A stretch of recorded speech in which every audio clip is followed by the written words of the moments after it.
Hola a todos, ¿cómo están? Espero que anden muy bien. Muchas gracias por ver este video, una nueva entrega de Pablo Borsoy, con videos de matemática y de física.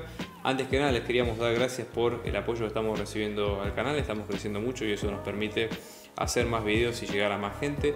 Por eso les pedimos que se suscriban a nuestro canal y que le den like a los videos si ustedes creen que realmente les ayuda a todo lo que es la preparación de materias y demás. Abajo van a tener nuestros datos de contacto si quieren. Estamos organizando clases grupales e individuales a distancia y presenciales. Así que si quieren más detalles tienen nuestro contacto a continuación. Vamos a empezar con el video de hoy.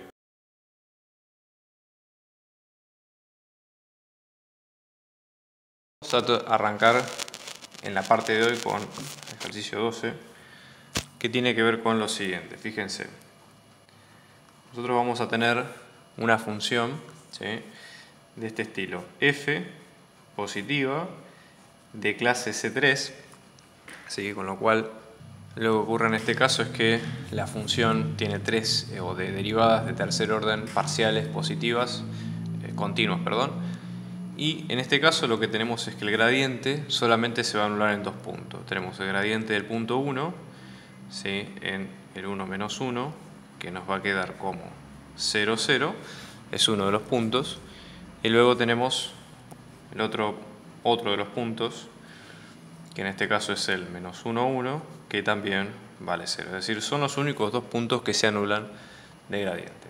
Entonces, en este caso, lo que nosotros tenemos es que el determinante hessiano, ¿sí?, tanto en uno como en otro van a valer 0. Entonces, tengámoslo en cuenta al momento de resolverlo, ¿sí? Entonces van a ser los dos distintos de 0. Vamos a tener por otro lado que la imagen en el punto 1 nos va a quedar 10, que en este caso estamos hablando de un máximo local. Y la imagen en el punto 2 nos va a quedar 3, y esto es un mínimo local, ¿sí? Entonces, una vez que nosotros tenemos todos estos datos, la idea o el tema del ejercicio es estudiar los puntos críticos de esta función g de x, y, al igual que esta, pero que es 1 sobre la función que nos dan a nosotros como dato. Ese sería el punto clave de la cuestión. Entonces, ¿qué es lo que nosotros tenemos que tratar de investigar? ¿Qué criterios tendrían que tener los puntos que satisfagan a g, por un lado? Y por otro lado, la idea sería qué datos podemos sacar nosotros de los puntos que tenemos a continuación. Por empezar, fíjense que nosotros vemos que como dato nos dicen que el gradiente, ¿sí?, de la función f en el punto 1 menos 1 nos da 0, 0. ¿Qué es el gradiente de f? Por definición, es un vector que está formado de las derivadas parciales de cada una de esas variables de esa función, ¿sí? Por lo tanto, si estamos hablando de un punto crítico, lo que va a ocurrir es que tanto para P1 como para P2, como esto bien lo indica, las derivadas primeras respecto de x y respecto de y se hacen 0 las dos, para empezar. Eso por un lado. Después, ¿qué ocurre? ¿Cómo determinamos si el max es máximo o mínimo? Bueno, eso lo vemos con el determinante de la matriz hessiana, ¿sí?, porque para que sean o máximo o mínimo, el determinante necesariamente tiene que ser mayor que 0 para que esa función se cumpla, y además la segunda derivada parcial tiene respecto de x y respecto de y de cada una tiene que ser, en ese caso, en el caso de máximo, ¿sí?, vamos a sacar de acá, vamos a tener que la segunda derivada respecto de x en el punto 1 nos va a dar negativo, ¿sí?, lo mismo que la segunda derivada respecto de y en el mínimo es al revés, segunda derivada respecto de x nos da positivo, y lo mismo para el caso de y. ¿Okay? Entonces, con esos datos podemos empezar a armar cuáles serían los puntos que nosotros conocemos de g. Entonces, vamos a seguir el mismo criterio de las funciones, en este caso de g, ¿sí?, de cuáles serían el criterio del determinante hessiano para determinar los máximos y los mínimos. Entonces vamos a empezar por este lado. Nosotros tenemos g, nos va a quedar 1 sobre f, o lo que es lo mismo f a la menos 1, ¿sí? Entonces, si queremos calcular las derivadas parciales, lo que tenemos que hacer es respetar con regla de la cadena cada una de esas estructuras. Fíjense, vamos a tener derivada parcial de g respecto de x, tenemos menos 1 por f a la menos 2 por la derivada parcial de f respecto de x. ¿Sí? Para empezar. Luego tenemos la derivada parcial segunda de g dos veces, nos vamos a tener menos 1 por menos 2 por f a la menos 3, ¿sí? Por la derivada parcial de f respecto de x, ¿sí? Por la derivada parcial de f respecto de x, esto es si derivamos la primera parte, y después tenemos más, en este caso, menos 1 por f a la menos 2 por la segunda derivada respecto de x. Acá aplicamos regla del producto porque tenemos las dos partes de la función, fíjense la primera parte y la segunda que son funciones de, digamos, de x y de y. Vamos a ver la derivada parcial respecto de y, en este caso, mismo concepto, ¿sí? En este caso vamos a tener menos 1 por f a la menos 2 por f derivado en y. Cuando hacemos la derivada parcial, la estructura va a ser exactamente la misma que esta, obviamente que respecto de y. Entonces, pasándolo limpio, esto va a quedar menos por menos es más, 2 por f a la menos 3 por f de y al cuadrado, menos, por este menos 1, f de xx por f a la menos 2. ¿De acuerdo? Entonces esas serían por lo menos las derivadas segundas. Ahora lo que nos falta hacer serían las derivadas parciales cruzadas de g respecto de x y de respecto de ix, que en definitiva son las mismas, por eso lo vamos a hacer una sola vez. Entonces venimos acá, vamos a cortar un poco este lado, vamos a hacer en este caso derivada parcial de g, primero respecto de y luego respecto de x, ¿sí? Entonces tenemos que derivar esta parte respecto de x, regla de producto, vamos a tener menos 1 por menos 2 por f a la menos 3 por la derivada parcial de f respecto de x por la derivada parcial de f respecto de y, ¿sí? Y luego a esto sumarle la segunda parte, o sea, esto sería más menos 1 por f a la menos 2 por f de y, luego derivado respecto de x. Ese sería el segundo producto que nosotros tenemos acá, ¿sí? Esa sería la idea. Entonces, nosotros por empezar tendríamos que tener en cuenta todo esto, ¿sí? Para seguir trabajándolo, vamos a pasarlo en limpio para los puntos que corresponden. Entonces, fíjense cómo nos va a quedar esto, ¿no? Vamos a tener, en este caso,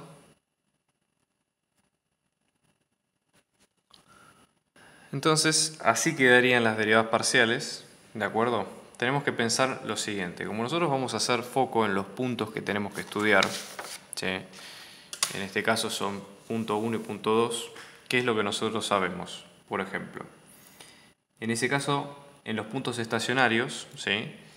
Es decir, las derivadas parciales tienen que valer 0, con lo cual, en ese caso, vamos a tener que f de x va a valer 0 y f de y va a valer 0, las primeras derivadas parciales. Eso nos lleva a que cuando vamos acá, obviamente porque también las derivadas parciales de y van a valer 0 las dos, ¿sí? Para encontrar los puntos críticos, eso nos fuerza a que primeras derivas parciales se hacen 0, con lo cual en este término se anulan. Fíjense acá lo mismo, ¿sí?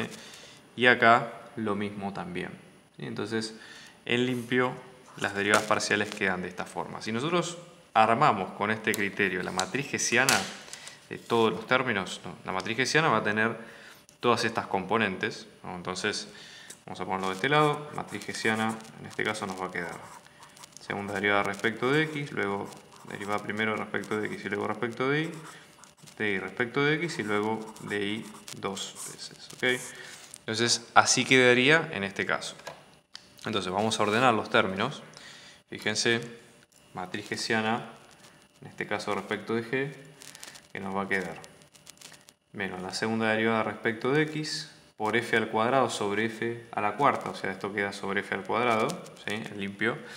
Acá lo mismo, vamos a tener menos f de xy sobre f cuadrado, lo mismo de este lado, menos f de ix, que es lo mismo que el otro, de f al cuadrado, y acá tenemos f de y negativo sobre f al cuadrado y toda la matriz de esta forma, ¿okay? Si pudiéramos sacar un factor común, fíjense que todos los números están multiplicados por menos 1 sobre f cuadrado. Puede ser como constante. Entonces, en este caso, si nosotros lo tenemos por separado, ¿okay? Vamos a tener segunda derivada respecto de x, fíjense acá, derivada primero respecto de x y luego respecto de y, luego respecto de y, respecto de x y luego respecto de y dos veces. Bueno, ¿qué es lo que acaba de aparecer acá? Esto sería la matriz hessiana de la función original, la función f. Esto es un buen descubrimiento porque fíjense que más allá de que nosotros no la tenemos la matriz, sí tenemos los puntos que hacen falta para calcularla en cada caso. Entonces ya tenemos una relación directa entre la matriz de G y la matriz de F. ¿Sí? Eso para empezar.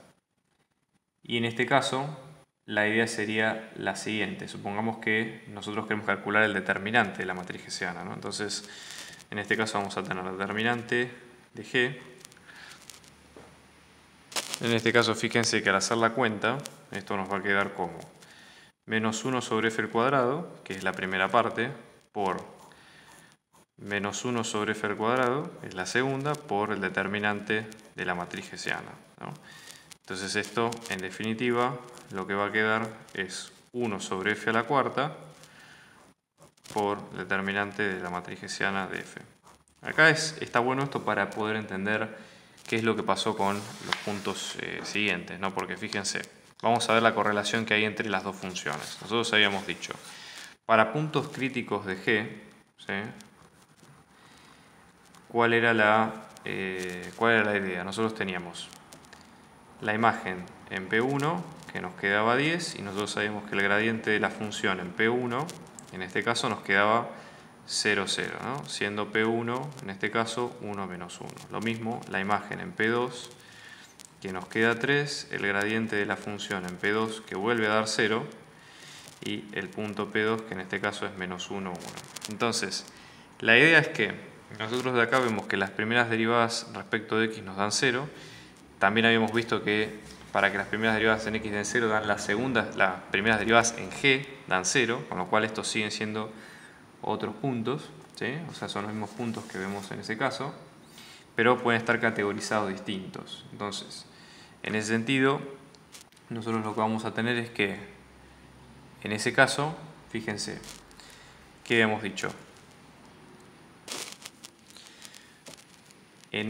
Por ejemplo, en P1, que es igual a 1 menos 1, vamos a tener que el gradiente de G también nos va a quedar 0, 0. Recuerden que esto viene, por si las dudas, si lo vieron, viene de acá, de que las primeras derivadas de G respecto de X y respecto de Y son iguales a las de F en signo, dividido un F cuadrado, con lo cual si se anulan estas, se van a anular las de G también. Entonces tenemos este gradiente que nos da 0, este gradiente que también nos va a dar 0, ¿sí?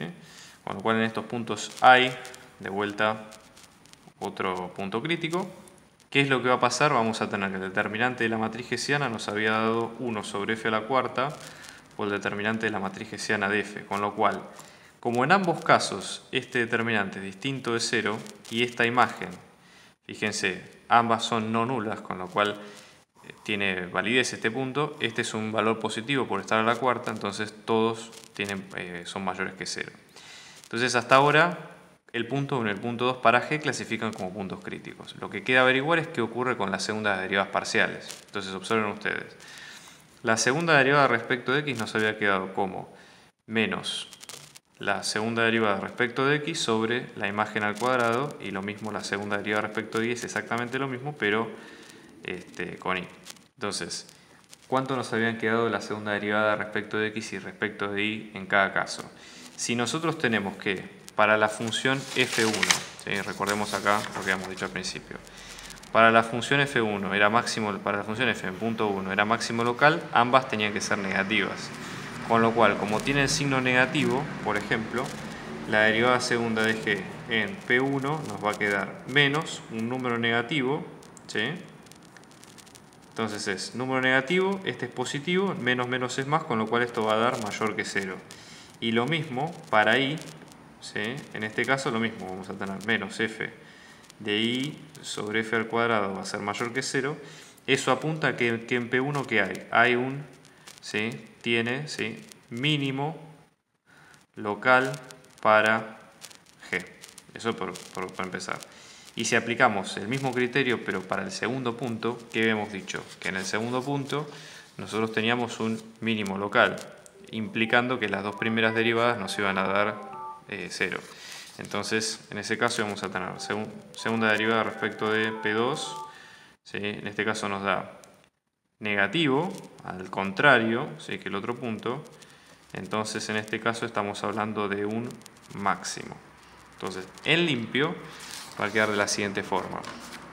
Nosotros habíamos dicho, en este caso el punto, que vamos a tener 1 menos 1, y después tenemos menos 1, 1, tenemos f, ¿sí?, el gradiente de f, tenemos el tipo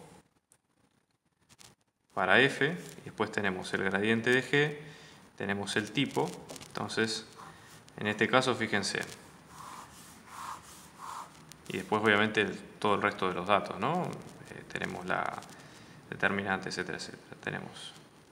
Se anulan en ambos casos. Esto que pasaba a ser un máximo y esto un mínimo, y acá se invierte la ecuación. Esto es un mínimo y esto pasa a ser un máximo.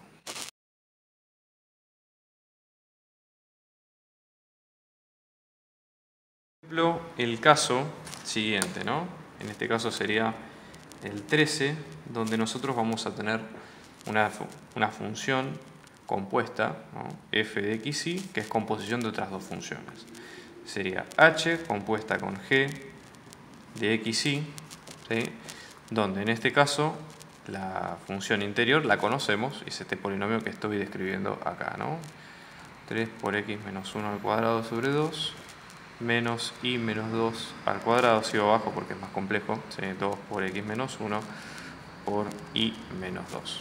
Esa sería la función g. Y después nosotros lo que tenemos es que h va a ser una función de r a r de clase C2, ¿sí?, o sea, segundas derivadas parciales continuas, y lo que vamos a tener es que h' en función de u va a ser mayor que 0, es decir, como h es una función de una sola variable, las derivadas primeras de esa función van a ser siempre positivas, ¿sí?, para todo u perteneciente a r, ¿sí? Entonces, la idea es con estos datos analizar cuáles serían los extremos de la función, ¿no?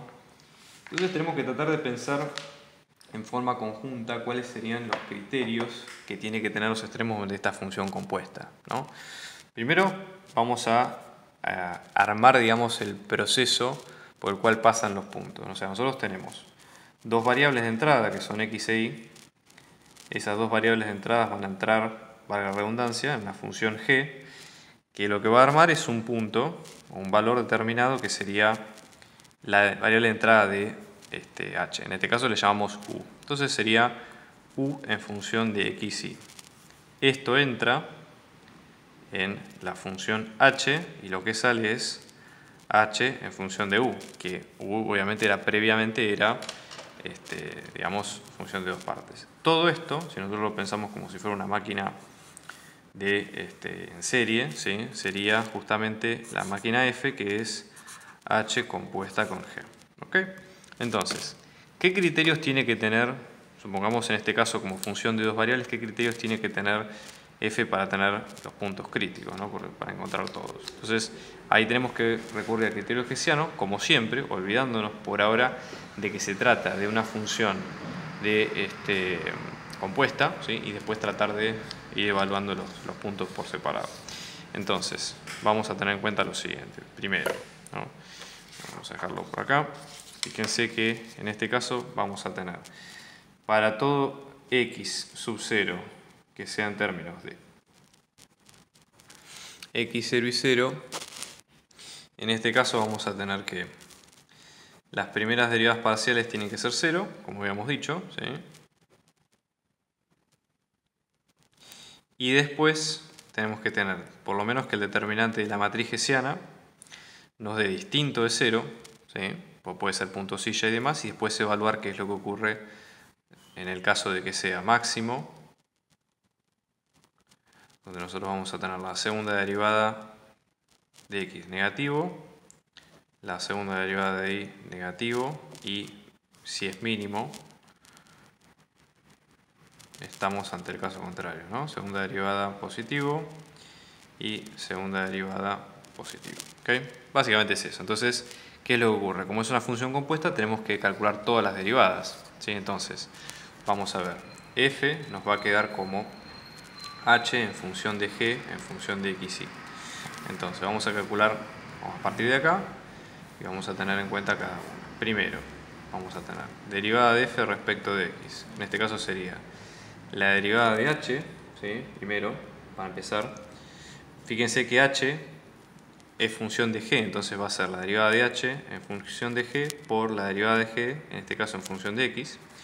Lo mismo aplica para y, en este caso tenemos derivada de y, vamos a tener h' en función de g por g en función de y. Cuando hacemos las derivadas cruzadas, fíjense que de acá vamos a partir de lo siguiente. Derivada de f respecto de x dos veces vamos a tener, en este caso, la derivada de h dos veces respecto de g por la derivada de g respecto de x por la derivada de g respecto de x, ¿sí? Por este motivo. Entonces de acá vamos a tener la segunda derivada, fíjense, en este caso,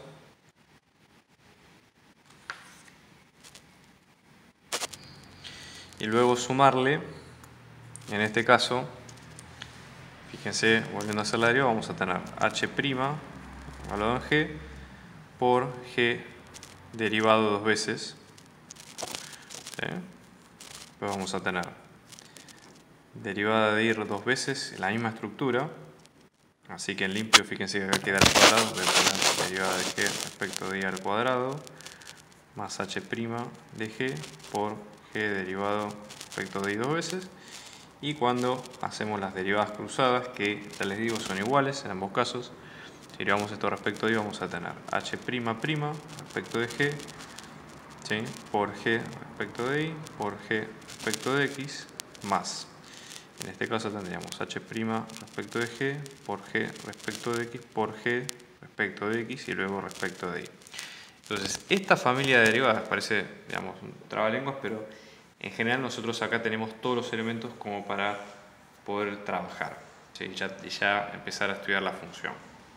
Entonces vamos a dejar esta parte en stand-by porque después es la que necesitamos para ensamblar todos los puntos, ¿sí? Y después ir evaluando cuánto nos queda en cada caso. Para simplificar, la función que conocemos que es la g, vamos a calcular las derivadas y evaluar cuánto nos queda en cada caso. Entonces, en definitiva, si ustedes calculan las derivadas parciales respecto de g, por ejemplo, les van a quedar de la siguiente forma. En limpio así quedarían las derivadas en cuestión, ¿no? Entonces, la idea acá en este caso es, ¿cuáles serían las derivadas que nosotros tenemos que anular, digamos? ¿Cuándo es que se van a anular para cada caso? Entonces, en este sentido, fíjense, para buscar los puntos donde se anulen, si ustedes observan para lo que es la función f, ¿sí? Que nosotros habíamos hablado de más, para los puntos críticos nosotros tenemos que f de la primera derivada de f respecto de x y respecto de y se tienen que anular. Entonces, en esa condición, como ambas se tienen que anular, ¿qué es lo que ocurre? Ambas dos, si ustedes observan, son multiplicaciones. La primera derivada de h respecto de g con las derivadas de g y y. Como esta, por la consigna, había dicho que era positiva, para que esto se anule la única posibilidad es que la derivada parcial de g respecto de x sea 0. Eso implica que f de x es igual a 0 siempre y cuando g respecto de x es igual a 0. Y el mismo criterio aplica en este caso, ¿sí? Es exactamente lo mismo, fíjense. G de y es igual a 0 siempre y cuando f de y sea igual a 0. ¿Vale? Fantástico. Entonces, si ustedes reemplazan y se fijan en qué puntos estamos viendo, el único punto crítico cuando ustedes reemplazan g de x y g de y observan, lo que van a tener es que el único punto crítico es x igual a 1 e y igual a 2. Básicamente, igualan esto a 0, ¿sí? Esto tómenlo como un sistema de ecuaciones y van a ver que van a despejar esta solución. Entonces, ponemos en limpio, ¿sí? El único punto crítico, en este caso, es el 1, 2. Y lo que hay que hacer ahora es, una vez que tenemos todos estos elementos, podemos ir reemplazando en todo lo que armamos antes, ¿sí?, lo que nosotros ya conocemos. Fíjense, para calcular ya y clasificar cómo son esos puntos, si tienen, por ejemplo, determinantes que sean o positivo, negativo, etc. Para empezar, cuando reemplazamos acá en las derivadas segundas, vamos a tener que las derivadas primeras respecto de x hacen 0, con lo cual estos dos términos se van a anular, ¿sí?, y lo mismo de este lado. Y después lo que vamos a tener en cada caso, fíjense, en cada caso lo que nosotros vamos a tener va a ser, por ejemplo, de reemplazar y ver cuánto queda en limpio en cada uno, ¿sí? Entonces, lo que vamos a tener en cuenta, acá, perdón, este g de x no va. O sea, en limpio, como se anulan todos estos términos, ¿cómo van a quedar las segundas derivadas parciales, ¿no? Aparte, comentario al margen, por eso es tan importante ser ordenado con las cuentas de uno, ¿viste? Para que, digamos, no ocurran, digamos, escenarios o confusiones distintas con las cuentas, ¿no? h' de g por g de x derivado dos veces, ¿no? G de x derivado dos veces nos había quedado como menos 3, o sea que esto queda como menos 3 por la derivada de h respecto de g. Lo mismo cuando vamos a la segunda derivada respecto de y, en este caso tenemos h' respecto de g por g respecto de y dos veces, que nos va a quedar como 2 por h' de g, y luego la derivada de menos 2, y luego la derivada de xy, lo mismo, h' respecto de g por g de xy, que esto nos va a quedar como 2 positivo por h' de g. ¿Okay? Con esto ya se puede armar el determinante de la matriz hessiana sin problema. Entonces vamos a tener determinante de la matriz hessiana en el punto 1, 2, esto nos va a quedar como determinante con estos tres elementos, ¿sí? Entonces vamos a tener menos 3 por h' de g, luego tenemos 2 por h' de g, lo mismo de este lado, y lo mismo de este otro lado.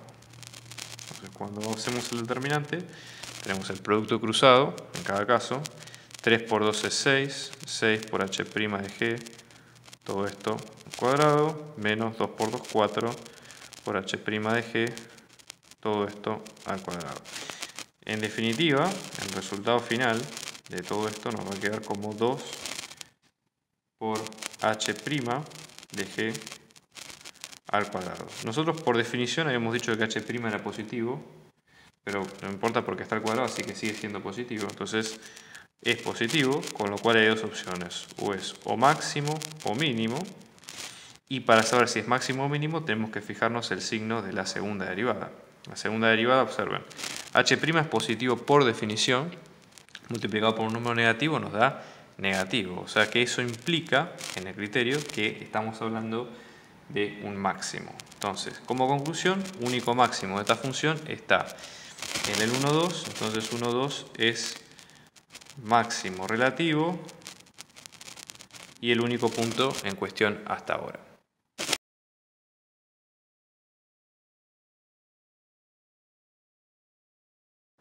Bien, fíjense por ejemplo, en el caso 14, nosotros tenemos que encontrar la ecuación del plano tangente en un punto determinado, que en este caso es el 1, 2, 4, ¿sí?, de una superficie determinada, vamos a llamarle superficie S, donde esa superficie está pensada como z igual a f de xy más x al cuadrado, o sea, en definitiva todo esto es una función, es lo mismo de siempre, pero hay una parte de la función que no la conocemos. ¿Qué sabemos? Que fs2, o sea, de derivadas segundas parciales continuas, sabemos que la imagen en el 1, 2 nos va a quedar con 3, sabemos que es un máximo, hay un máximo relativo en 1, 2, ¿sí? Entonces ya tenemos varios datos como para trabajar.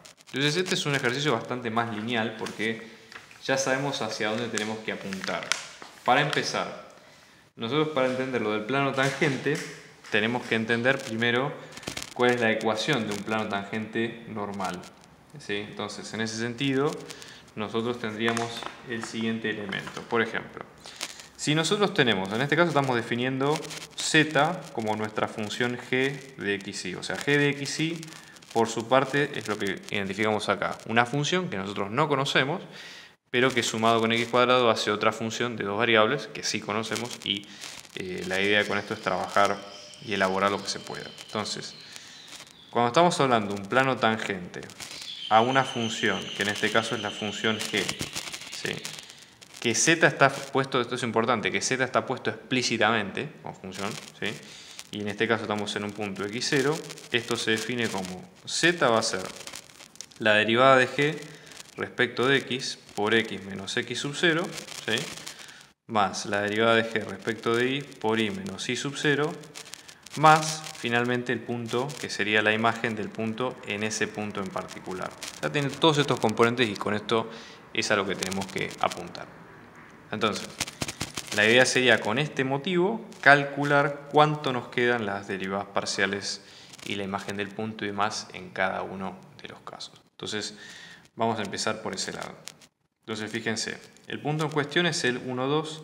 Sabemos que hay un máximo, eso es una pista con qué tenemos que hacer con las derivadas que vayamos encontrando en cada uno de los casos. Entonces, por ejemplo, fíjense, vamos a empezar calculando las derivadas parciales, ¿no? O sea, g, dijimos que era, en este caso, g, dijimos que era f más x al cuadrado.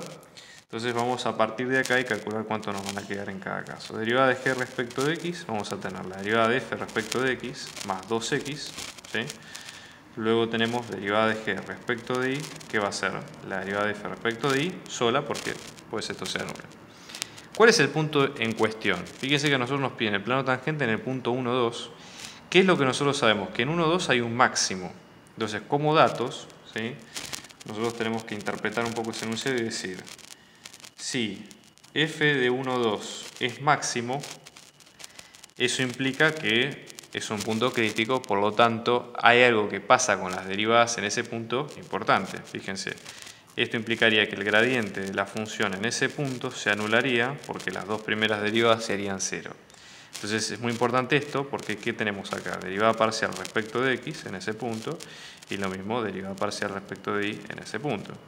Entonces, si nosotros calculamos las derivadas parciales en el punto que nosotros nos piden, que en este caso sería el 1, 2, ¿sí? Fíjense que aparte estamos calculando el 1, 2 porque el 1, 2 del plano es justamente la imagen que a nosotros nos interesa calcular. Entonces vamos a tener, en definitiva, o sea, toda esta función evaluada en el 1, 2, lo mismo de este lado. Lo que hacemos es reemplazar los valores de la función en cada uno de esos puntos. Entonces observen ustedes. Derivada en el 1, 2, que dijimos que era 0, o sea que acá tenemos 0 más 2 por x, que en este caso vale 1, o sea que tenemos 2. Y luego derivada respecto de y, que en este caso nos va a quedar con 0. Con lo cual, fíjense, ya sabemos que esto vale 2, es este 2 que vemos acá, y esto vale 0, que es esto que ya tenemos aquí. Después hay otro punto. ¿Qué pasa con la imagen de la función en el 1, 2? Bueno, la imagen de la función en el 1, 2, fíjense, a nosotros nos dicen que el punto por el que pasa esta gráfica es el 1, 2, 4. ¿Qué quiere decir? Que cuando z valga 4, x e y van a valer 1 y 2. Entonces, en definitiva, en ese sentido, si reemplazamos los puntos nos va a quedar 4 es igual a la imagen de f de 1, 2 más 1 al cuadrado. Por enunciado, la imagen de 1, 2 es 3, con lo cual vamos a tener 4 es igual a 3 más 1, con lo cual chequeamos que no hay problema. Entonces, la imagen de g en el 1, 2, que sería todo esto, g en el 1, 2 nos va a quedar 4, chequeamos que está bien, entonces ahora ya tenemos todos los elementos para poder reemplazar, ¿sí?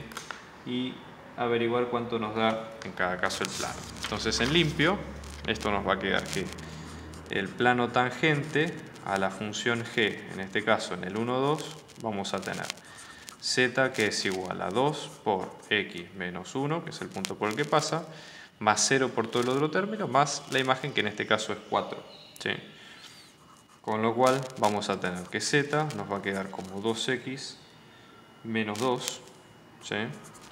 Más 4, z es igual a 2x más 2, o lo que es lo mismo, si nosotros lo pasamos del otro lado, vamos a tener menos 2x más z es igual a 2, o lo que es lo mismo, el plano se puede pensar como 2x menos z es igual a menos 2. ¿Sí? Depende de la expresión acá porque en la resolución nosotros lo podemos puesto de esta forma, entonces nada, ambas formas son equivalentes. Bien, y ahora viene la segunda parte del ejercicio que es parecida, digamos, tiene un poco de la mecánica similar, pero hay que tratar de buscar otras formas de resolverlo. Entonces, fíjense, nosotros vamos a tener, ¿no?, una función que va de R2 a R, ¿sí?, de clase C2, eso quiere decir que, perdón, clase C3, eso quiere decir que las derivadas de tercer orden parciales son continuas. Vamos a ver en ese caso, fíjense que en ese caso vamos a tener que el gradiente de la función 1, 2 nos va a quedar 1, 0, ¿sí? Y lo que sabemos es que la matriz hessiana de la función evaluada en el punto, matriz hessiana, estamos hablando de que va a quedar 1, 0, 0, 2. ¿Okay? Entonces hasta ahora tenemos información de las derivadas segundas y demás. Nosotros de esto tenemos otra función g, que es función de x, y, que va a estar hecha por la función f, ¿sí?, la misma que acabamos de ver, más k por la constante k por x, más y menos 2 al cuadrado, siendo k un número real, que es lo que tenemos que encontrar. ¿Cuál es ese número real? ¿Para qué? Para que en 1, 2, ¿sí?, g tenga un extremo relativo. Acá no nos dicen si es máximo o mínimo, ¿ok? Esa sería la idea. Entonces, vamos a ir viendo punto a punto qué pistas tenemos con lo que nos dicen en este caso en el ejercicio. Fíjense, para que tenga un extremo relativo, ¿qué tiene que ocurrir? Suponete, si g tiene extremo en 1, 2, o sea, vamos a seguir lo que es el criterio de la matriz hessiana al pie de la letra. Vamos a tener primera derivada parcial en ese punto, va a ser 0 respecto de x y respecto de y. Ok. Y luego, para que tenga un extremo y lo podamos clasificar, tenemos que ver qué ocurre con la matriz hessiana de la función en ese punto. Lo más probable es que el determinante tenga que ser distinto de 0, hay que ver qué pasa ahí con las segundas derivadas parciales y demás, ¿no? Entonces, vamos a calcular para empezar. G nos va a quedar como la función f más la constante por x más y menos 2, todo esto al cuadrado. Entonces vamos a calcular. Primera derivada respecto de x tenemos la primera derivada de f respecto de x más k más nada, porque acá no hay nada. Vamos a ver primera derivada respecto de y, en este caso sería f respecto de y más 0, porque no hay nada, más 2 por y menos 2 a la 1 por 1, porque no hay mayores elementos a continuación. Entonces ahora hay que reemplazar esas derivadas en el punto que nos interesa. ¿Sí? Fíjense, vamos a reemplazar acá la primera derivada de g respecto de x en el 1, 2. Eso quiere decir que acá vamos a tener cuánto vale la derivada de g en el 1, 2 más k, la constante. Después lo mismo de este lado, en el 1, 2. Lo mismo acá, tenemos que reemplazar cuánto nos había dado al principio. Y luego acá y, que por definición va a valer 2. 2 menos 2 se hace 0, con lo cual todo este término se hace anular, se hace 0. ¿De acuerdo? Bien, ¿qué habíamos dicho nosotros del enunciado? Fíjense que el enunciado, recuerdo acá por las dudas, que el gradiente de f en 1, 2 nos había quedado 0. Eso quiere decir, en 1, 0, perdón. Eso quiere decir que implícitamente derivada de f de x en ese punto nos da 1 y la derivada de f de y en ese punto nos da 0. Entonces podemos reemplazar directamente, fíjense, g de x evaluado en el 1, 2 nos va a quedar 1 más k, ¿sí? Y luego tenemos derivada de g en y en el 1, 2 nos queda 0. ¿Sí? Entonces, ¿qué condición habíamos dicho? Que ambas dos tenían que ser iguales a 0 para que haya un punto crítico, ¿sí? En ese sentido. Entonces, cuando reemplazamos para calcular cuánto nos queda, en ese caso vamos a tener que esto tiene que ser igual a 0, esto por definición es igual a 0, 1 más k tiene que ser igual a 0, si despejamos k tiene que valer menos 1. Entonces ya ahí tenemos el valor de cuánto nos queda en ese caso. Y después la idea es que, aparte de esto, dice que tiene que tener extremos relativos, se tiene que cumplir la segunda condición, que el determinante de la matriz hessiana tiene que ser distinto de 0, ¿sí? O sea que tenemos que calcular las segundas derivadas parciales y ver cuánto nos queda. Entonces vamos a proceder de este dato que tenemos acá, vamos a calcular las segundas derivadas parciales de g respecto de x. Fíjense, g respecto de x dos veces, esto sería en este caso f respecto de x dos veces más nada, pues la constante se fue. G respecto de y dos veces, esto sería f de y dos veces más 2, en este caso esto sería más 2i, en este caso sería más 2, y luego tenemos g de x y luego respecto de y, que nos va a quedar como f respecto de x y luego respecto de y de la misma forma las derivadas cruzadas del otro lado. Entonces, en ese caso, si armamos con estos tres elementos, la matriz hessiana de g, nos va a quedar, ¿no? Sería vamos a tener f de xx, luego acá vamos a tener f de xy, luego vamos a tener f de xy y finalmente f de ii más 2. Si lo separamos en una suma de matrices vamos a tener solo las derivadas segundas con la suma de una matriz que tenga todos los ceros y acá un 2. Entonces, esto ya es la matriz hessiana de f, ¿sí? Que nosotros ya la conocemos porque nos la dan como dato, ¿okay? Entonces, la matriz hessiana de g nos va a quedar como 1, 0, 0, 2, ¿sí? Más 0, 0, 0, 2, en este caso esto nos va a quedar con 1, 0, 0, 4. Y por lo que vemos acá en este caso es positivo. Fíjense que acá en este caso en el punto vamos a tener gxx va a ser mayor que 0, g de y mayor que 0, con lo cual estamos ante un mínimo relativo. Y ese sería, digamos, la moraleja del ejercicio.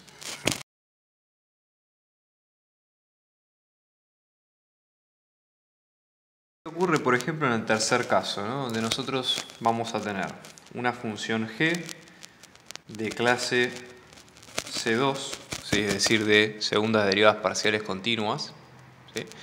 Vamos a tener que hay un máximo relativo, ¿sí? De valor 0 en un punto que es el 1, 2, 3. Entonces, en este caso, lo que hay que hacer es encontrar una ecuación del plano tangente, ¿sí? En 1, 2, 3 a la superficie de ecuación g de x y z, que se iguala a 4x menos y al cuadrado. Esa sería la idea que hay que tener en cuenta. Entonces, primero, para tener un poco en claro cuál es el aspecto que nosotros tenemos acá, habría que transformar esto en una superficie de nivel, ¿sí? Básicamente eso lo hacemos tomando todos los términos de un solo lado de la ecuación. Entonces vamos a tener g en función de x y z menos 4x más y al cuadrado es igual a 0. O sea, fíjense que esto pasa a ser, si quieren, para llamarlo de una forma, una superficie en función de estas tres variables, x y z. O sea que z no aparece, pero aparece en forma implícita acá. Entonces tenemos que calcular las derivadas parciales. ¿Por qué decimos esto? Porque en el caso de que haya una superficie de nivel, nosotros tenemos que pensar que, dada esa superficie de nivel, el plano tangente, o sea, ¿qué elementos va a tener el plano tangente? Va a tener la normal, que va a ser el gradiente de esa superficie, ¿sí? En ese punto, es decir, la normal en este caso en el punto 1, 2, 3 va a ser el gradiente de esa superficie en ese punto, para empezar. Y luego, como todo plano, la fórmula del plano en general va a ser normal, producto escalar por un vector x cualquiera, menos el punto por el que pase el mismo. ¿Sí? Esa sería la definición. Entonces, teniendo en cuenta esto, ¿sí? Vamos a calcular las derivadas parciales que nos piden y ver cuánto nos queda en cada caso con los datos que tenemos, ¿no? Entonces, vamos a tener para el gradiente de S en función de x y z, en este caso vamos a tener S respecto de x, que esto sería la derivada de g respecto de x menos 4, derivada de S respecto de y, que nos va a quedar como g respecto de y más 2i, y la derivada de S respecto de z, que en este caso sería g respecto de z. Okay, ese sería el tema. ¿Qué otro dato tenemos de relevancia? Si nosotros vamos a hacer esta misma cuenta, pero en este caso vamos a trabajar sobre el punto en cuestión, que este sería el 1, 2, 3, ¿qué cambia acá? Aparte otra cosa, nos dice que hay un máximo relativo de valor 0 en, G, en 1, 2, 3, y G es una función de 3 variables, con lo cual, ¿qué es lo que implica esto? Que si nosotros tomamos las primeras derivadas parciales, esto es una función de 2 variables, pero igual el criterio del matriz hessiana corre igual, vamos a ver que las primeras derivadas van a ser 0. ¿Sí? Entonces, si ahora evaluamos a todas estas derivadas parciales en el 1, 2, 3, lo que nos vamos a encontrar es que van a ser las derivadas parciales, todas estas van a ser 0, y si reemplazamos en el punto vamos a tener que esto vale 0, menos 4, 2 por 2, 4. Este sería, entonces así quedaría el vector gradiente. Entonces, pasando esto en limpio, esto nos va a quedar de la siguiente forma, ¿no? El plano nos va a quedar como la normal, que va a ser menos 4, 4, 0 por x y z, menos el punto por el que pasa, que es el 1, 2, 3, ¿no? Esto igual a 0. Entonces en limpio, ¿sí? Simplificando, haciendo la distributiva y demás, el plano en cuestión va a quedar como menos x más y es igual a 1. Y ya con eso tenemos la solución.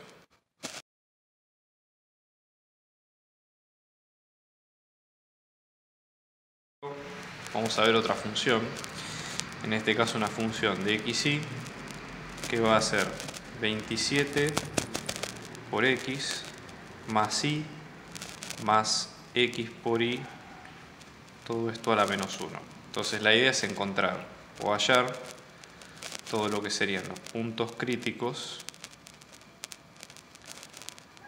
para el primer cuadrante. Es decir, en este caso para el primer cuadrante estamos hablando de x mayor o igual a 0, en este caso sería mayor estricto que 0, e y mayor estricto que 0. Antes que empezar, tenemos que definir cuál es el dominio de la función para ver si hay puntos o algo que esté por fuera de la función en el cuadrante mencionado. Entonces vamos a proceder. ¿Sí? Vamos a ver cuál es el dominio de f. Para empezar, no parece ser una función que tenga demasiados inconvenientes, porque es una función polinómica, pero tenemos esto, que 1 sobre x por y, este término, ¿sí? Esto implica que no podemos dividir por 0, con lo cual x tiene que ser distinto de 0, e y tiene que ser distinto de 0. O sea, esto diríamos que el dominio de f es todo el plano, pero le tenemos que restar las dos rectas de los ejes coordenados. O sea, eso es lo que tiene que ocurrir. ¿Sí? Como el primer cuadrante no incluye los dos ejes, no hay problema. ¿Sí? Entonces vamos a proceder a hacer las derivadas parciales como siempre, ¿no? Derivada parcial de f respecto de x, que nos va a quedar como 27 menos, acá bajo el menos 1, esto nos va a quedar como 1 sobre x al cuadrado por y. Luego tenemos la derivada respecto de y, que nos queda como 1 menos 1 sobre x por y al cuadrado. Lo primero que hay que hacer es igualar a 0 ambos puntos. Entonces vamos a ambas ecuaciones, igualar a 0. Fíjense que en este caso nos va a quedar, ¿no? En cada uno de los casos vamos a tener la primera parte. Si despejamos x, vamos a tener que x nos va a quedar como 1 sobre y al cuadrado. Y en la segunda, si reemplazamos, esto nos va a quedar como 27 menos o igual a 1 sobre y al cuadrado por y. Esto llegamos a que va a quedar como y al cubo. Despejando, vamos a tener que y va a ser igual a 3 y que reemplazando nuevamente x va a ser 1/9. O sea, es el único punto que hasta ahora cumple con los requisitos que pide en este caso, ¿sí? Bueno, y la idea es, para seguir clasificando si es un máximo o mínimo, la idea es tratar de calcular las segundas derivadas y luego seguir aplicando el criterio. ¿Sí? Como eso es más mecánico, digamos, el paso, porque acá ya les digo, la idea es como siempre tratar de ser ordenados con las cuentas. La segunda derivada de x nos va a quedar como 2 sobre x al cubo por y. Segunda derivada respecto de y, que nos va a quedar como 2 sobre x por y al cubo, y derivada de y y luego respecto de x, que nos va a quedar como 1 sobre x al cuadrado por y al cuadrado. Cuando, tomando todos estos elementos, calculamos la matriz hessiana, pero en este punto lo que vamos a tener es que nos va a quedar reemplazando, ¿no? El 1 noveno, el 3, etcétera, etcétera. Vamos a tener 243, 9, 9 y 2 tercios, que esto nos va a quedar un 81. Observen ustedes, por un lado, este determinante que nos da positivo, y después tenemos que la segunda derivada nos va a dar positivo, mismo que la segunda derivada respecto de y que también nos da positivo. Por eso, como conclusión, acá lo que tenemos es un mínimo relativo. ¿Sí? Y ya con esto tenemos el ejercicio resuelto.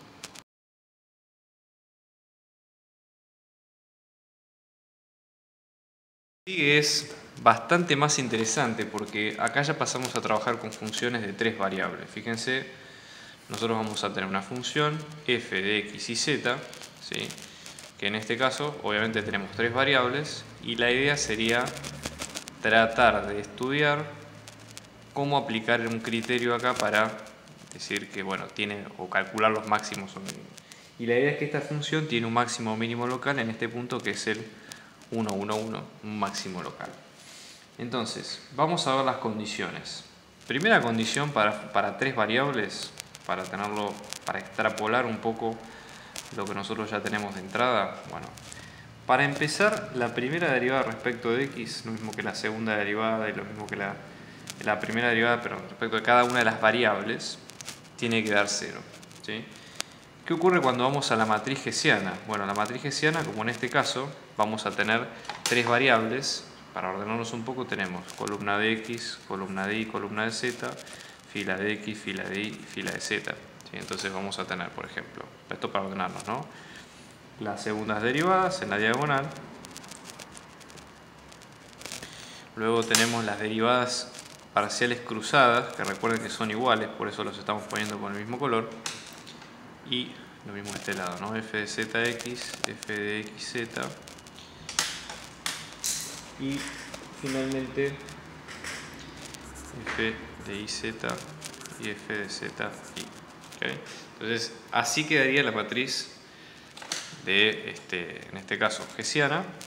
Y obviamente el cálculo determinante que va a quedar de la siguiente forma. Entonces, vamos a ver. Hay que usar, acá se puede usar varios criterios. ¿Cuáles? Vamos a empezar con el primero, ¿no? ¿Cuál sería el criterio de los autovalores? Ya les digo, esto es bastante mecánico, así que en realidad está bueno ver un par de ejemplos, pero la lógica del ejercicio siempre va a ser similar, así que no se preocupen. Si quieren usar un criterio u otro, no hay problema. Entonces, una vez que armamos esta matriz, tenemos que armar los autovalores, ¿sí? Pongamos en este caso vamos a tener 3, ¿sí? Esto sería lambda 1, lambda 2 y lambda 3. Entonces, nosotros lo que tenemos es lo siguiente. Primer caso, si los 3 son positivos, ¿sí? Si los 3 son mayores que 0, estamos hablando de que estamos ante un mínimo.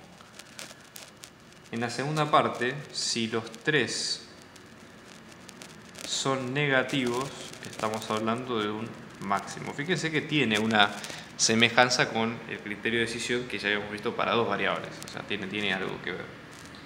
Si nosotros vemos que tienen todos distintos signos, ¿sí? Con todas las combinaciones y mayor o menor a 0, etcétera, etcétera, estamos ante un punto silla o de ensilladura. Y si alguno, ¿sí? Si alguno es igual a 0, o sea, con tal de que alcance que 1 es igual a 0, acá son iguales, perdón, entonces el criterio no decide. Ahí básicamente quiere decir que tenemos que usar otra técnica, ¿sí? Entonces este es bastante simple porque lo que hay que hacer es directamente hacer las cuentas una vez que armamos la matriz y chao, es más un tema de álgebra.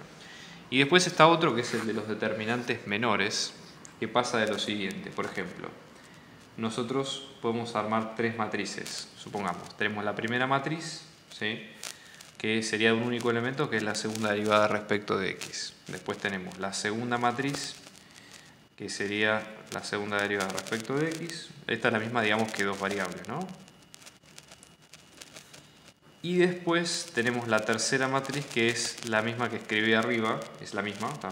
Para que se entienda un poco la idea. Entonces, ¿qué es lo que ocurre?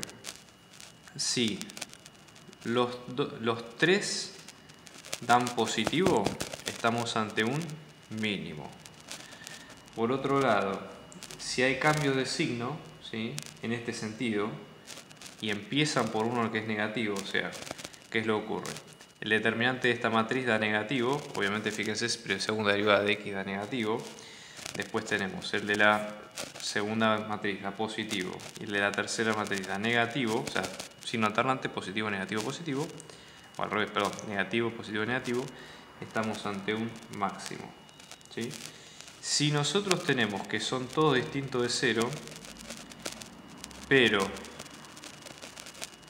no son ni 1 ni 2, no es lo que ocurrió antes, ¿sí?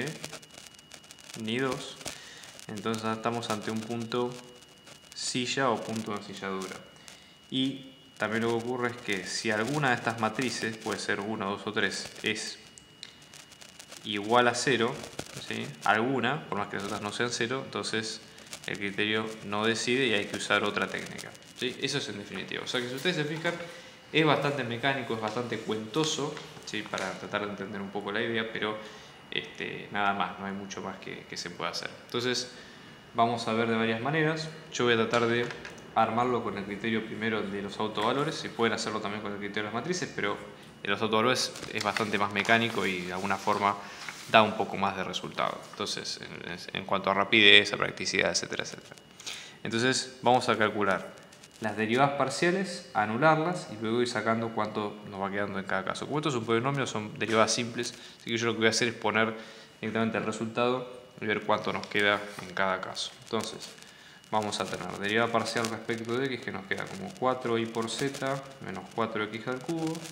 Derivada parcial respecto de y que nos va a quedar como 4xz menos 4y al cubo. Y derivada parcial respecto de z que nos queda como 4xy menos 4z al cubo, ¿sí? Cuando igualamos a 0, cada una de estas ecuaciones para sacar los puntos en cuestión, fíjense que podemos armar un sistema, son 3 ecuaciones, son 3 variables, ¿sí? Con lo cual ustedes resuelven este sistema de ecuaciones y reemplazan el único punto que da 0, o si quieren reemplazar el 1, 1, 1, porque esto va a ser más complicado, en este caso es solución de esta ecuación, o sea que es punto crítico. Después podemos armar la matriz hessiana, ¿sí? Que en este caso, recuerden, tienen todas las derivadas segundas, o sea, vamos a volver a derivar dos veces esta función con las derivadas que correspondan en cada caso. El resultado en términos de funciones y reemplazadas en el punto 1, 1, 1.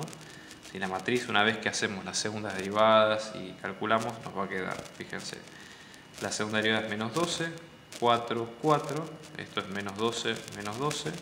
Después tenemos 4, 4 y 4, 4. Recuerden que no hace falta que hagan todas las derivadas, con tal de que tomen, como es una matriz simétrica, toman solamente la diagonal y la parte triangular inferior o superior, y después el resto es el espejo de eso, o sea que no hay mayores inconvenientes, ¿okay?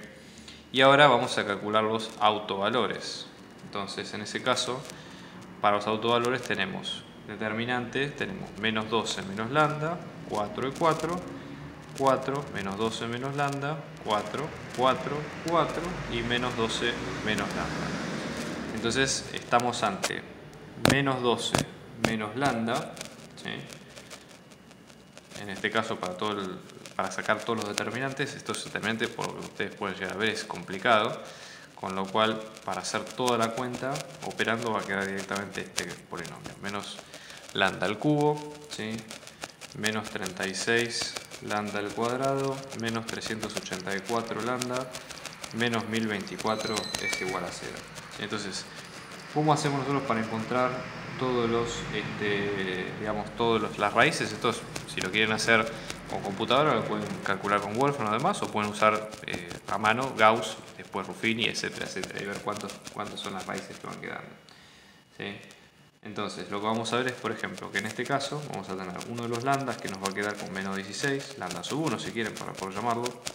Después tenemos, en ese sentido, acá tenemos lambda 2 también, que es menos 16, o sea, un doble autovector. Después, la tercera raíz que nos va a quedar con menos 4. Y ya tenemos todas las raíces habidas y por haber en este sentido, ¿sí? Entonces, con eso ya tenemos el valor, digamos, en cuestión.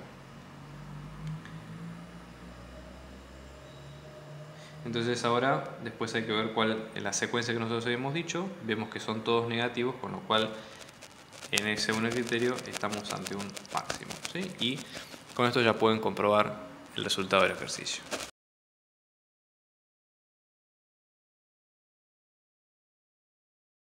Vamos a ver la segunda parte. Fíjense, en este caso nosotros vamos a tener un polinomio, una función de dos variables f de x y, que vamos a tener 1 sobre b menos 1 por y menos 2 al cuadrado más x menos 1 al cuadrado menos 2 por y menos 2 al cuadrado. ¿Sí? Esto es un polinomio. Fíjense que tenemos una constante que no conocemos que se llama b, y la idea es ver que esto tenga un extremo local en un punto que en este caso es el 1, 2. Entonces hay que demostrar o encontrar b tal que ocurra esto. Bueno, ¿qué condiciones tiene que tener el extremo local? Vamos a ir repasando.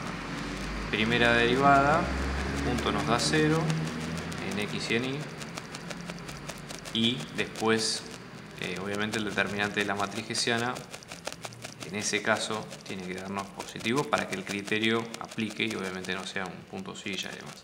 ¿Okay?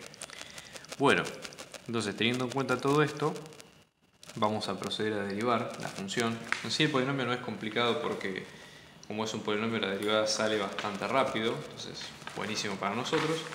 Fíjense, vamos a ver en cada caso, por ejemplo, supongamos que hacemos la derivada respecto de x, que esto nos va a quedar como 2 por x menos 1, directamente, derivada respecto de y nos va a quedar como 2.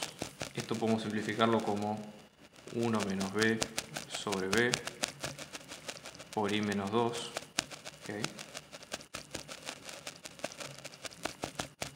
Y luego cuando reemplazamos, fíjense que cuando nosotros ahora reemplazamos los valores en el 1, 2,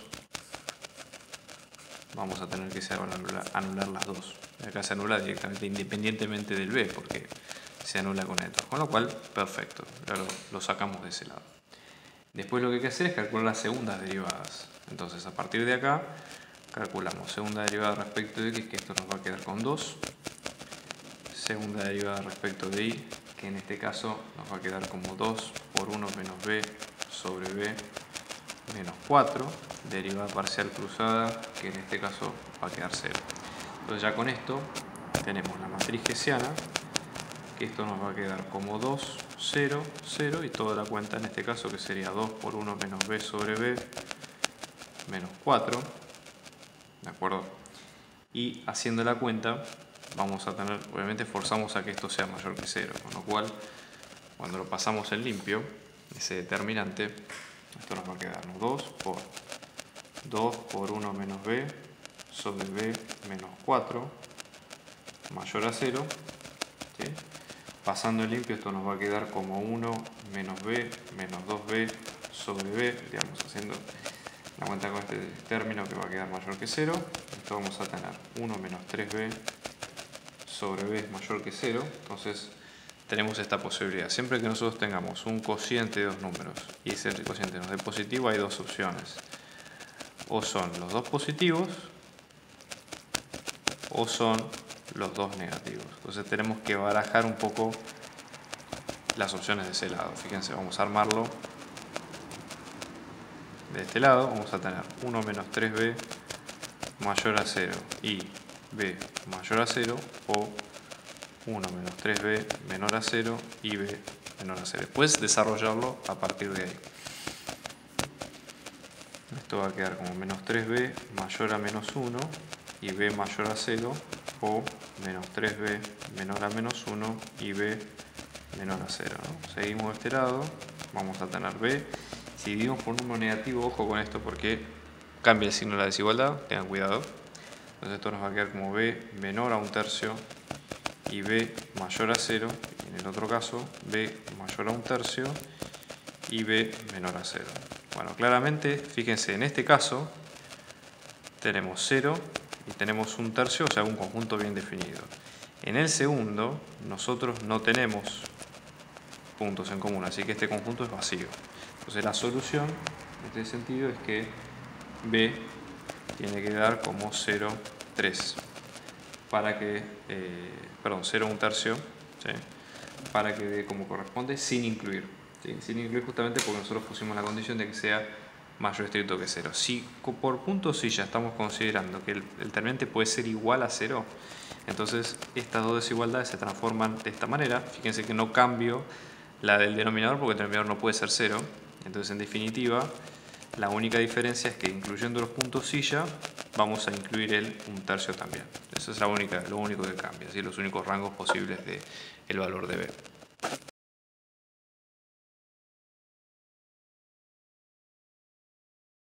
En el punto 20 nosotros vamos a tener una función que va de R2 a R de clase C2, ¿sí? Y la idea es que si la evaluamos en los puntos de esta recta, que y es igual a 3x más 2, ¿sí? Si la evaluamos en los puntos de esta recta, lo que va a resultar en esta ecuación: x al cuadrado menos logaritmo natural de x menos 1 más 3, ¿no? Entonces la idea es tratar de ver si f tiene un extremo en 2,8, por ejemplo, ¿no? Entonces pensémoslo de esta forma: f tiene un extremo en 2,8. Bueno, la idea es la siguiente. Nosotros decimos, bueno, en este caso, ¿qué es lo que ocurre? Si, primero tenemos que validar que la recta pase por el punto en cuestión. Entonces, como esto vale para x y esto vale para y, tenemos 8, que es igual a 3 por 2 más 2, o sea que 8 en este caso es 6 más 2, perfecto, pasa por el punto. Entonces ahora tenemos que considerar la curva en cuestión, porque fíjense, la imagen de la curva, ¿sí? En este caso, si lo tenemos en términos de x y z, esto nos va a quedar como x, los puntos de y que son 3x más 2, y los puntos de z que tienen que ver con esta imagen, ¿sí? Porque esto es lo que vale la función evaluada en esa curva, que la curva en este caso es esta recta, ¿sí? Y igual a 3x más 2, ¿no? Entonces esto nos queda como, en este caso, x al cuadrado menos logaritmo natural de x menos 1 más 3, ¿sí? Esto fíjense que pasa a ser una función de una sola variable.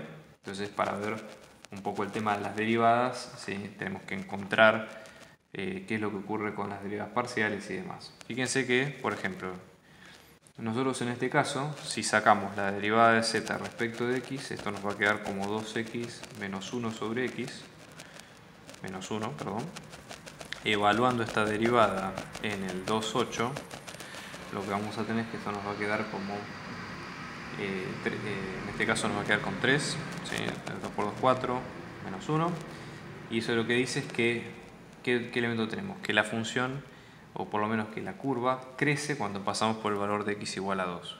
¿Sí? Porque en este caso piensen que nosotros estamos tomando en cuenta, digamos, la derivada del vector, en este sentido, ¿sí? Lo que vamos a tener es que nos va a decir hacia dónde apunta la tasa de crecimiento de la función en ese caso, ¿okay?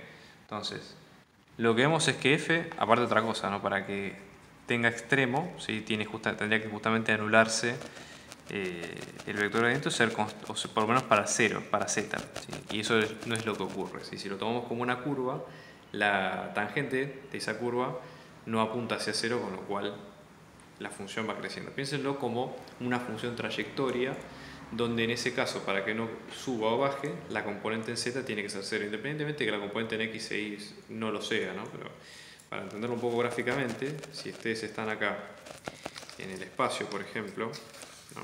Ustedes están acá en el espacio y tienen estos términos, por ejemplo, pónganse que esto viene de esta manera, y la curva en cuestión tiene esta forma. Entonces, en este punto, supongamos que este es el punto, si la derivada tiene esta forma, ¿sí? ¿Qué es lo que nosotros vemos? Que en z sería la componente 3, que apunta hacia arriba, ¿no? Descomponiéndola en x y z.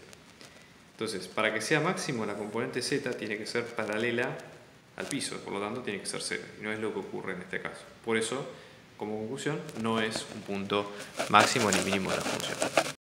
Estamos organizando clases particulares, individuales y grupales para apoyo a las materias parciales y finales, así que abajo dejamos nuestro dato de contacto para si ustedes quieren contactarse y seguir hablando de la clase lo pueden hacer. Un abrazo grande y muchos éxitos.